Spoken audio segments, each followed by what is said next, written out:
ನಮಸ್ಕಾರ ಎಲ್ರಿಗೂ, ನಾನು ನಿಮ್ಮ ಪರಿಮಳ.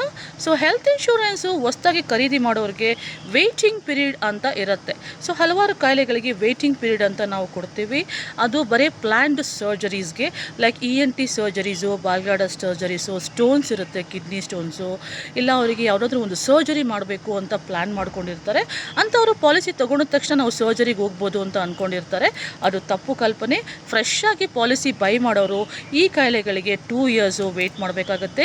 ENT, ಬಾಲ್ಗಾಡ ಸ್ಟೋನು, ಕಿಡ್ನಿ ಸ್ಟೋನ್ಸು, ಮತ್ತು ಯಾವುದೋ ಒಂದು ಗೈನೋಕಾಲಜಿ ಇಶ್ಯೂ ಇರುತ್ತೆ, ಸರ್ಜರಿ ಮಾಡ್ಕೋಬೇಕು ಅಂದ್ಕೊಂಡಿರ್ತಾರೆ, ಅವರೆಲ್ಲ 2 ಇಯರ್ಸು ವೆಯ್ಟ್ ಮಾಡಬೇಕಾಗತ್ತೆ.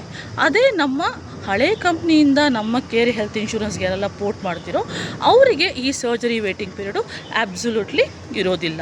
ಇನ್ನೊಂದು ವಿಷಯ ಏನು ಅಂದರೆ, ನಮ್ಮ ಕೇರ್ ಹೆಲ್ತ್ ಇನ್ಶೂರೆನ್ಸಲ್ಲಿ ಶುಗರ್, BP, ಅಸ್ತಮಾ, ಕೊಲೆಸ್ಟ್ರಾಲು, ಹಾರ್ಟಲ್ಲಿ 1 ವರ್ಷ ಒಂದು ಸ್ಟೆಂಟ್ ಹಾಕಿದರೆ 1 ವರ್ಷದ ಒಳಗಡೆ ಇರೋರಿಗೆಲ್ಲ 31 ಡೇಸ್ ಮಾತ್ರ ವೇಟಿಂಗ್ ಪೀರಿಯಡ್ ಇರುತ್ತೆ.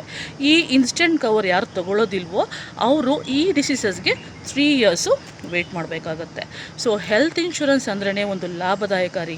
ಸೊ ಇವತ್ತು ನಮಗೆ ಅನ್ಸರ್ಟನಿಟಿ ಯಾರಿಗೂ ಹೇಳಿ ಬರಲ್ಲ, ಕೇಳಿ ಬರಲ್ಲ.